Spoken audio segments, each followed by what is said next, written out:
Hi there, today we're going to look at how to do printhead alignment on an Epson XP-3200. And this is nice and simple, it can be done from the printer itself using nothing but the control panel found on the front of the printer. So to get started we need to be on the home screen of the printer, which looks like this. If you're not already here, there's a dedicated home button on the left to be taken here. Now we move ourselves along to the right with the right hand button until we get to settings, which you can see here. And then we press OK to go into settings. We're going to carry on using the right arrow to get to maintenance. So that was a single press to get us onto maintenance. Once in maintenance, we've got a whole load of options here we use for improving print quality in general, but printhead alignment is option 4 of 7.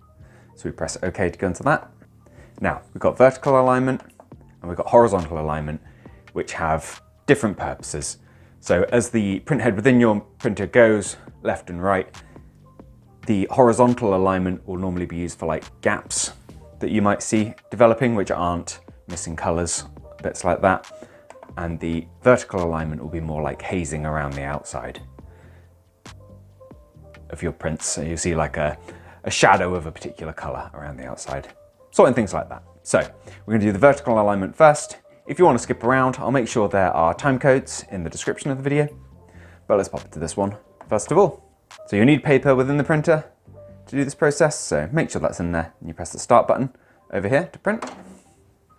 We'll give the printer just a second and we'll eventually end up with a page that looks a little something like this. And what we're looking for here is the best looking square in each of the respective lines. As you can see, they're numbered as we go down the page. And as we can see on screen, you've got the number here. It's defaulted to 3 for me, which is the one I want anyway, so we're going to press on that. Then we look at all of the other lines we've been provided with here. So on number 2, 1 over here is the most solid. Number 3, I'd say number 1 again. And we just work our way down the entire list. So off we go. Number 1. Number 1. And what your printer is doing is just fine-tuning the position of the print head to give you the very best results with this manual input. You can do this when you initially start up the printer, and after that point it should be very rare, but it's a very good point as troubleshooting when you notice those print quality issues creeping in.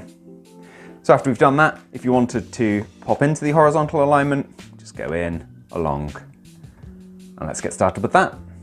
So we press the start button to get going, make sure you've got paper in there, and again, we're going to give the printer a minute. And we end up with a very similar looking page, at least in theory. And what we're looking at is the single best result we've got here of these 2 black squares touching each other. We're looking for no overlap, no white line between them. And hopefully you can see these bottom ones, there's ever such a slight line on 7, 6, 5, minuscule one on 4. We've got an almost perfect result on 3. And 2 and 1 are slightly overlapping. You can see the ink there's slightly darker, slightly more defined where those 2 squares are meeting. 2 rectangles are meeting, I should say.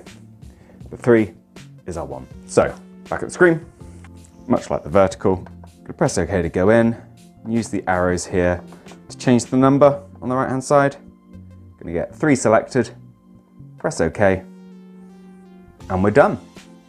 So between these 2 processes, I'm confident you can resolve a majority of print quality issues that aren't covered by the head cleans and nozzle checks we've covered in our previous videos. If you're still having results and you haven't done those cleans, I'd recommend checking out the videos we've produced to hopefully resolve those issues. Thank you for taking the time to watch this video. If it's been useful, let us know with a like. If there's anything else you'd like to add, drop it down in the comments. Otherwise, take care and I'll see you next time. Bye bye.